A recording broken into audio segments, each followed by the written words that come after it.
and welcome to Real Talk, where every Sunday night we offer insight, education, and resources to in-home caregivers and those affected in their world. These are the children, the parents, the extended family, and everyone who loves them. And our goal is to offer real-life topics and learning through discussing real issues and offering real solutions. And tonight, I'm very excited to welcome our guest, Macall Gordon. Welcome, Macall.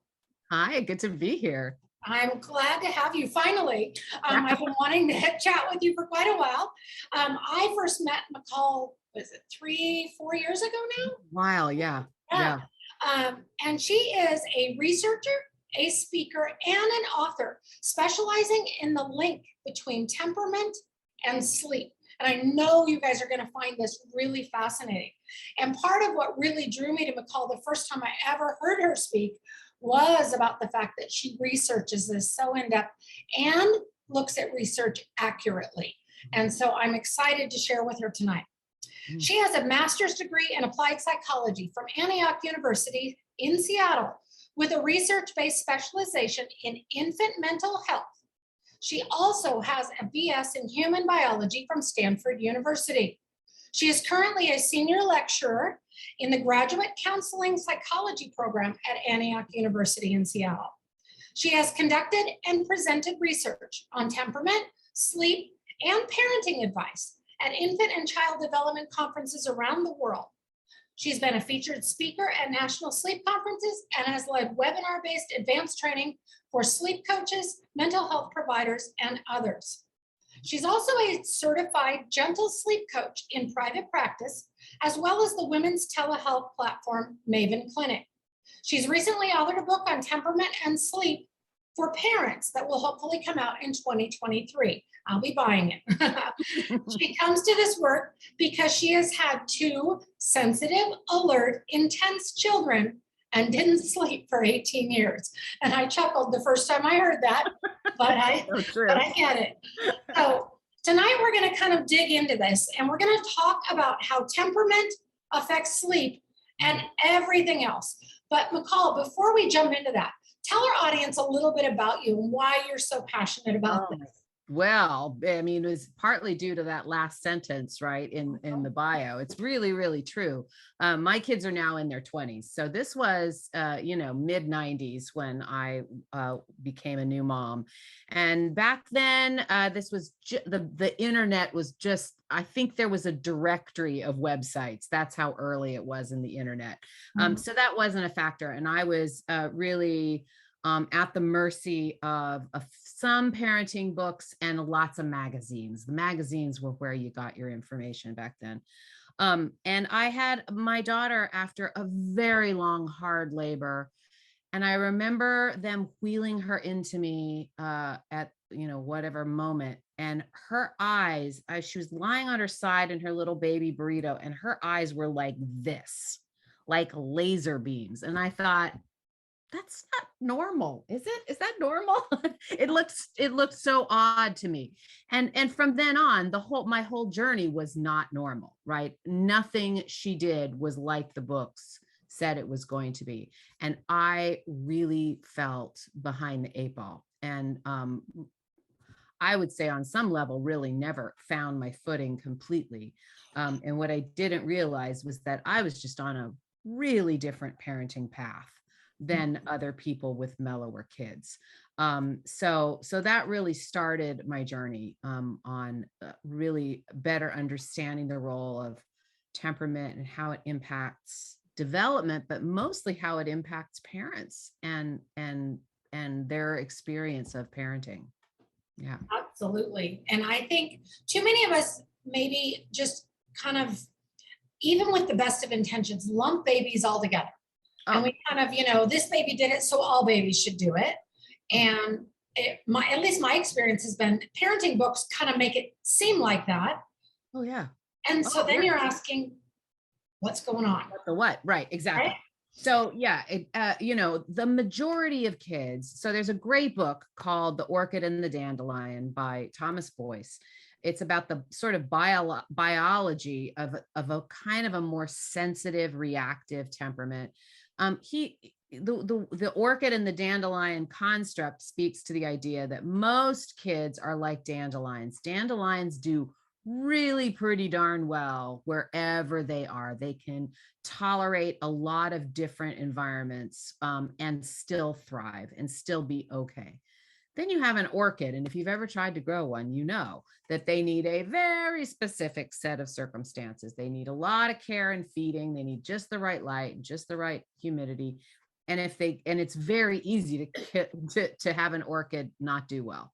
But if they do get what they need, they're incredible. So he talks about kids being in sort of these categories. And the vast majority of kids are dandelions. They're going to they kind of roll with it. They kind of get on board.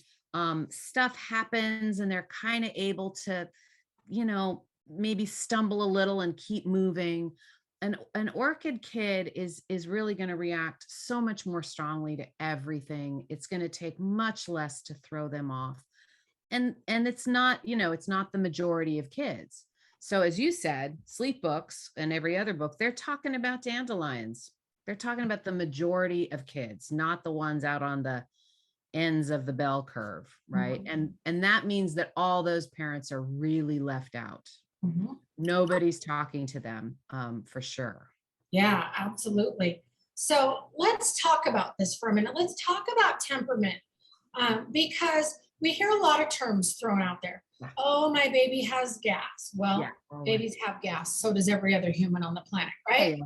Yeah. Or my baby has colic, which is Yeah. a whole topic I could spend Oh, hours on, don't right? even. Yeah. But let's talk around this. What are we talking about when we talk about temperament versus gas versus colic? Sure. What's all this look like? Well, this is why it's good to be talking to newborn folks, because I think most people don't think temperament really shows up until much later in the first year. But if you have one of these kids that I call live wires, but the other terms are like spirited or high needs, even fussy. Some people call them dragons if they're kids that are kind of chronically, struggling. If you have one of these kids, you know it often right out of the gate. Mhm. So temperament speaks to a hardwired way of taking in the world, taking in and processing stimuli from both outside and inside. It's sensations from inside your body too. So it's like a wiring system. It's like, I kind of say it's a little like a satellite dish, right? Taking in different frequencies. You might have a huge satellite dish that takes in everything very strongly. And you might have a small satellite dish that only gets a couple of channels, right? Those are going to be two completely separate kiddos and two different experiences. So what we do know is that a lot of temperament can be genetic or even sort of something that happens gestationally. Thomas Boyce found that some more sensitive kids were more sensitive in utero. So they'll play loud noises and these kids they move more, they react more strongly. But we know that, or I know that parents who have a more alert kiddo often know it, like I said with my daughter, know it immediately. The nurses will comment, right, in the hospital. These babies don't sleep. They are not sleepy newborns, right? There's a whole different set of circumstances right out of the gate that people can often see. Now, do some of these end up just being gas, reflux, some other things, and the kid mellows out later? Yes, probably that does happen. I don't personally see it a lot. I think the kids who really struggle with gas or really struggle with sleep, there's an underlying sensitivity there, as well, that ends up, proving sort of true. The only other thing I'd say about that is there is some sort of discussion in the research community about sort of chicken or the egg, right? So if you have a baby that comes into the world, they're kind of unsettled, and then that prompts the parent to think, oh, this is a difficult baby. then you have a pattern of behavior where the parent is shaping somehow the child's behavior. I don't know. I think that ends up being a little parent blamey, but it's just an opinion that's out there. Right. Yeah. And unfortunately, as a culture, we're really big on parent blaming and Oh parent my God. shaming. We love it. Yeah, Yeah, no, it's terrible. I And know. really parents do think it's their fault already.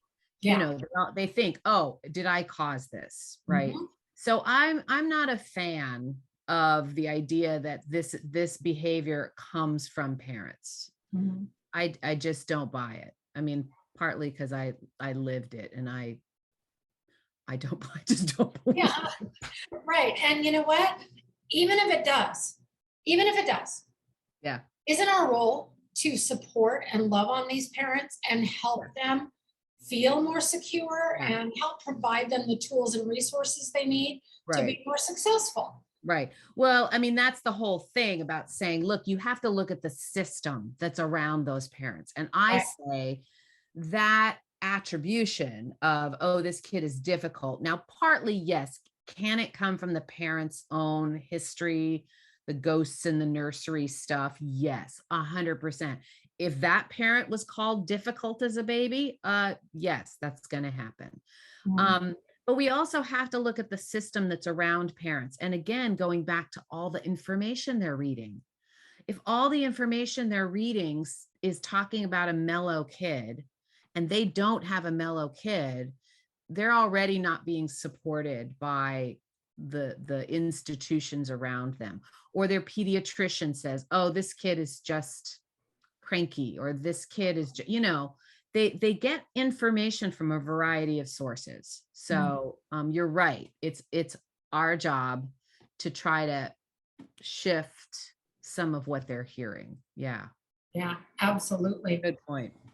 So let's talk about this Mhm. temperament. How does this impact things? Because you and I both know one of the number one things new parents want to know is what another sleep specialist is fond of saying: "Will I ever sleep again?"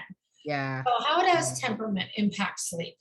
Well, sure. Let's look at, let me just take one step and say, here are the things that I hear from parents routinely when I know what kind of kid they have. I've gotten to a point where there's just a couple of words I have to hear. Mhm. And I think, okay, I know this kid. I know who this kid Right. is. So it's that early alertness that we talked about. Oh yeah, the nurses said in the hospital how everybody was commenting. Um, Early, like sort of precocious holding the head up. Like, oh my God, she's so strong. Everybody comments. So early sort of motor coordination and visual coordination often needs to be bounced on a ball to sleep. So it's not a baby that likes the rocky, likes the very vigorous bouncing, which makes parents feel crazy, by the way. Right. It really, yeah. So they need really big input in order to calm down. Sort of all the time alertness and awake, like this child never looks sleepy. The term there I wait for is FOMO. Mhm.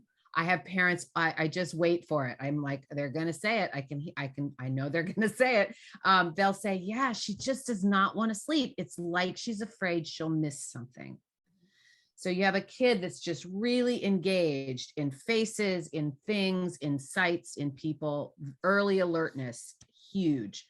And then some intensity, right? They might say, oh, she goes 0 to 60 if I don't get to her fast. Or get to him fast. So intensity, alertness, engagement, maybe some sensitivity. Sometimes these kiddos hate the swaddle, hate it with a passion. Not all of them, but some hate the car seat, hate the car seat. Those are the big ones for newborn situations. They will often also have colic, that big, the horrible C word. And sort of it is anecdotally related to a long and or difficult labor or birth. I don't know why. I found it in my parents survey, a relationship between what they thought was a difficult time. Don't know why. Mhm. Um, So these variables, all of them, impact sleep. So let's, think about a sleepy baby. A sleepy baby probably has a very overwhelming sense that they're tired and they just shut down. For most babies, they have a switch in their brain that just in that first couple of months that just powers them down when they've had too much. These little guys, little live wires, seem to not have that switch, and their desire to be in the world overrides their internal signal that they're tired. They don't give sleepy signals. They don't conk out. They won't just sleep anywhere. So parents are thinking, oh my God, I have this newborn who's supposedly supposed to sleep all the time and is not sleeping at all. I mean, I've had people with, 6-week-old babies who are sleeping like an hour and a half in the daytime, which is bananas, right?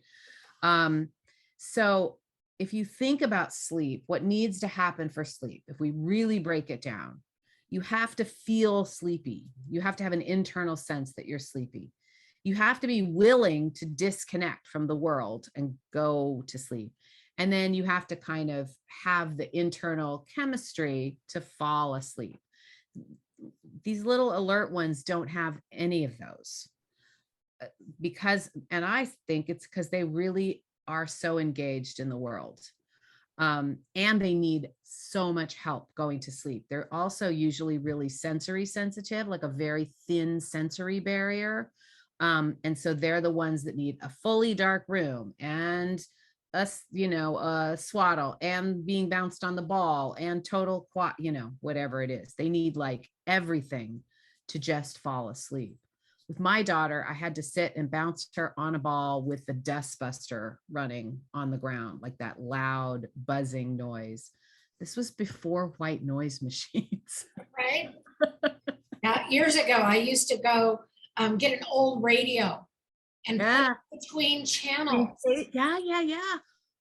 Isn't that funny? I know, you feel like back in the old days when we didn't have white noise machines. But it's true. I didn't even, now here's the funny thing is I didn't really understand what that was that was helping her. Once she got better at sleep, we never used it again. My son was a different kind of sensitive sleeper. And we were co-sleeping and it wasn't working. I mean, it was just, he wasn't sleeping anywhere anyhow. And I now realize that both he and I were such light sleepers, we were waking each other up.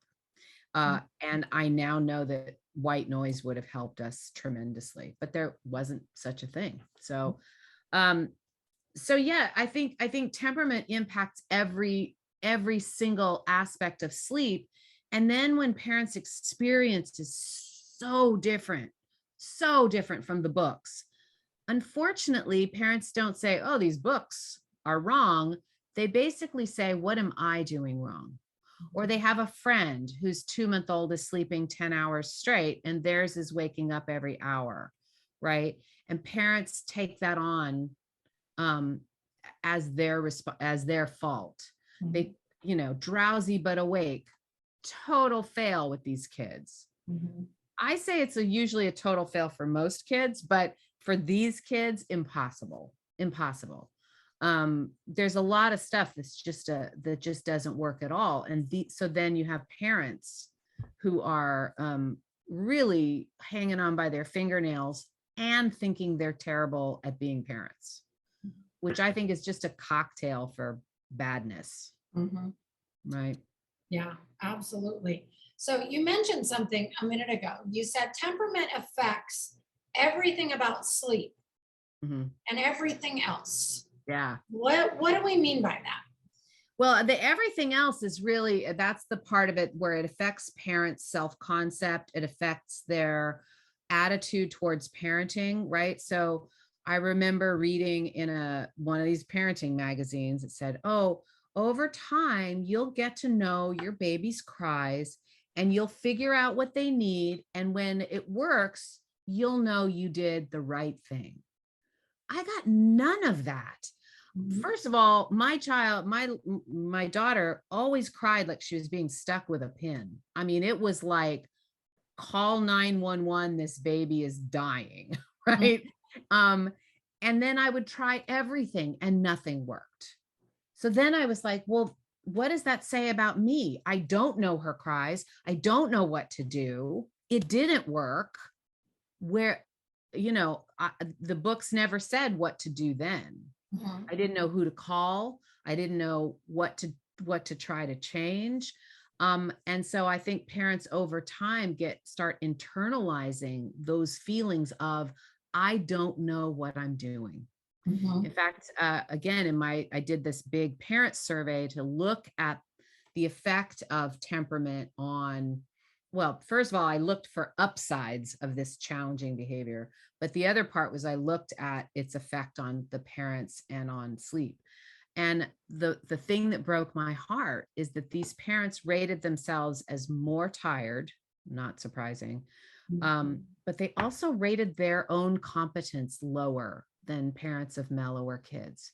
So not only were they working harder, they thought they were doing a worse job. And that's really, really common. So when you have a parent that chronically is feeling like, I don't get this, I don't know what I'm doing, I think it can really lead to burnout. It can really maybe lead to some depression, some anxiety, because then parents are saying, I don't know what I'm doing. Let me go read some more books, or let me go look on Instagram or Pinterest. And then that just makes things worse. Mhm. So parents right now, I think, don't really have a way of getting good information about how to navigate this particular temperament. Mhm. And I've that's kind of the everything else, because also I think we don't really talk about parents in parenting books that much, right? It's often what you do to the child, and it doesn't talk about like your own internal world and how are you doing right in this process. Yeah. Yeah, yeah, absolutely. I love that you mentioned that because, I mean, the reality is we see this, we work with new parents, Yeah. but our culture does not support parents. Yeah. You're just supposed to know how this works. It comes naturally, or pay attention and you'll learn their cries. And you know what? For some people, it does. Yeah. But Yeah. I'd say there's a large percentage of parents that this stuff doesn't come naturally, it doesn't come easily. Right. And even when you were talking about some of these babies that aren't sleeping much during the day, these are questions that even qualified care providers, solid NCS, postpartum doulas, nannies are going, hey, wait a minute. I've never encountered a baby like this before. So this isn't even just the parents, Right. and the fact that culturally we do a lousy job of supporting parents, but it's even the care providers themselves. Yeah. Yeah, I think you've made it such a great point. And I think when we say, we tell them we give parents a kind of a conflicting message. Mhm. One is it's supposed to be intuitive, but also be careful because there's all kinds of ways you could permanently screw up your kid or cause brain damage or have them turn into having weight problems or attention problems. There's all these risks that you're supposed to avoid right from the get-go. Every day that I talk to brand new parents, they're saying, I get these parents that say, okay, my baby's 6 weeks old and I know I'm not supposed to, but I just feed her to sleep. I know it's a bad habit. And I'm thinking, who told you that was a bad habit? That's exactly what you should be doing with a baby this age. So parents are like, their anxiety level is also so high and it's not their fault. I heard somebody call it a risk society. We're telling parents that early parenting is about avoiding risk, right? Avoiding SIDS, avoiding this, facilitating brain development, making sure you have, all this stuff. And we're not giving parents the room to learn about themselves, to learn about their baby, to have trial and error, to take their time. I joke with parents, but it's also so true. I say, look, the parenting road is so long, pace yourself. Right? Mhm. It's not all about sleep, because I think people think, oh, if I just get sleep handled, I'm good. Mhm. And it's like, boy, oh boy, the view from the other end of the road is like, I wish I worried less about sleep. Right. Right. So we've talked about this. We talked about this temperament. We talked about how it affects everything. Yeah, So if we've got people in our audience that are watching this and are going, that's me. that's me, Yeah. that's my baby, or Right. even nannies, doulas, NCS going, Yeah. that's the baby I'm taking care of right now. Yes. Here's the big question. Yeah. What do we do? What do we do? Yes. Well, so, I mean, I love this question. So number one, temperament doesn't go away. Sorry. It's, it doesn't go away. This is a different kid. And everything you're reading is just not going to be that way for this child. It's not you.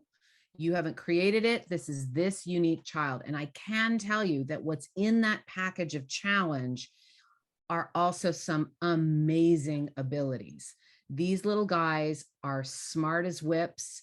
They dig in their heels. They understand more than they have any business understanding. They end up, I think, being really creative, bright individuals. When they're little, that all looks like chaos. So that's just true. So the more help they need with sleep is they're going to need more help with sleep. It's going to take them longer to be able to achieve some of those sleep milestones than other kids. The other idea is to really ration out your anxiety and worry, right? If there are things that you can let go of, if stuff is sustainable or it works right now, that is great. Just do it, right? Babies develop. Sleep takes time to develop. Self-soothing takes time to develop. And these little guys just have so much going on in their brain, it's going to take them a little longer. So what they need is they need you to insist on taking breaks.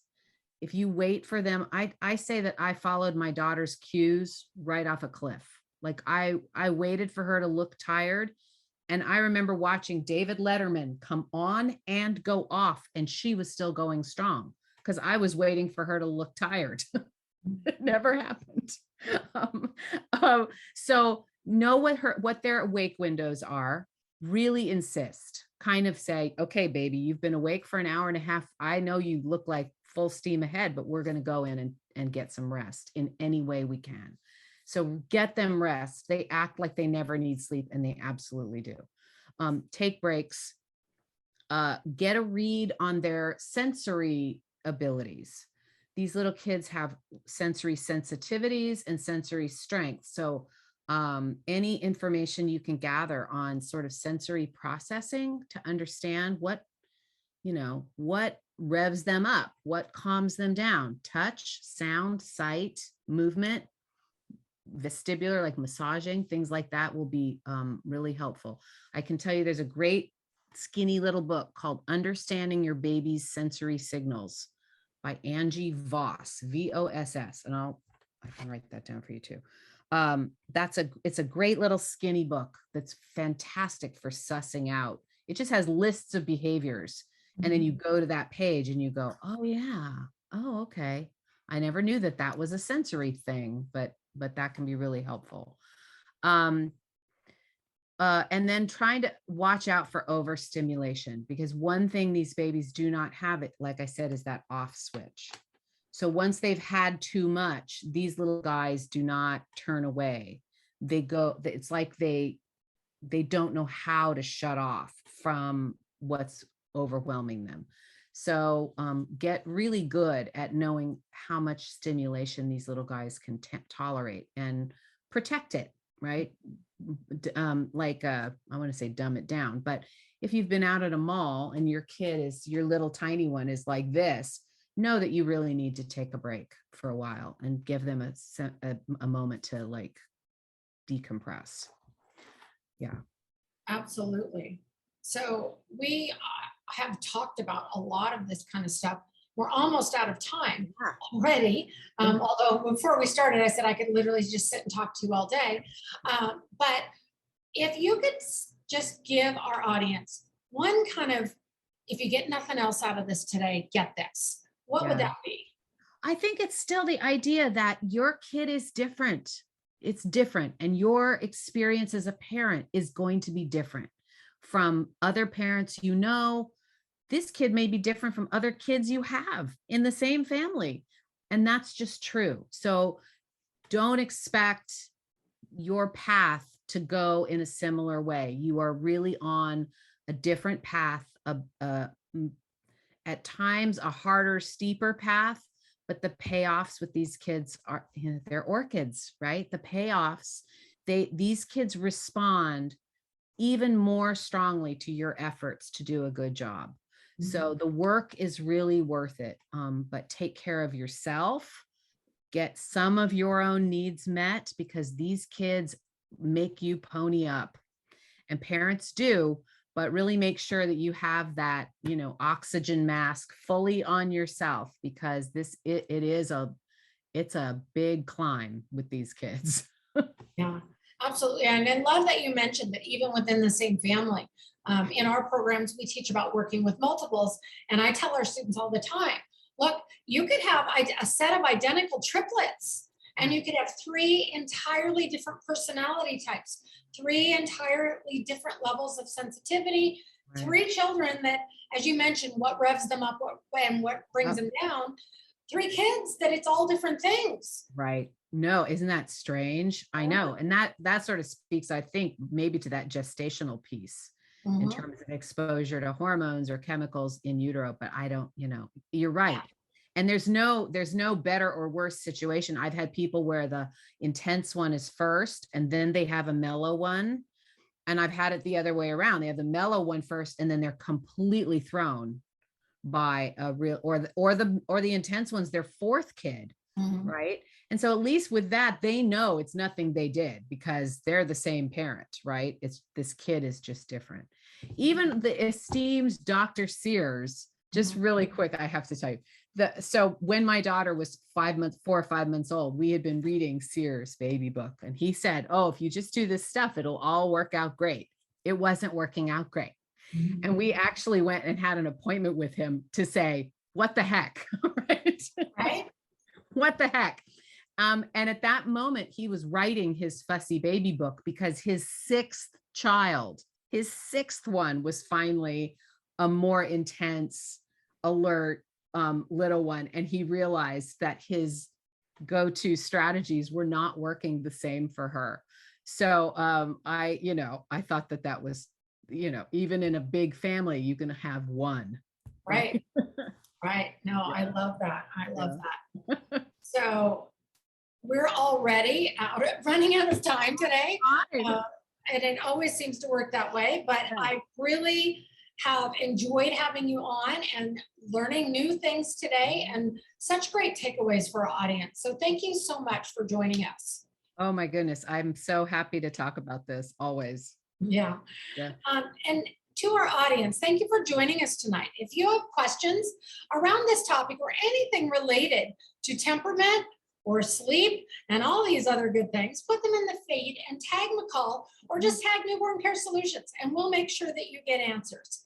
You can also rewatch this segment and catch any of our past Real Talk episodes, along with our other educational content, by going to newborncaresolutions.com and clicking on the Education tab. Or you can go to our YouTube channel and put Newborn Care Solutions Real Talk in the search engine, and all of our past episodes come up. Thank you so much for joining us tonight, and have a great rest of your evening. Good night.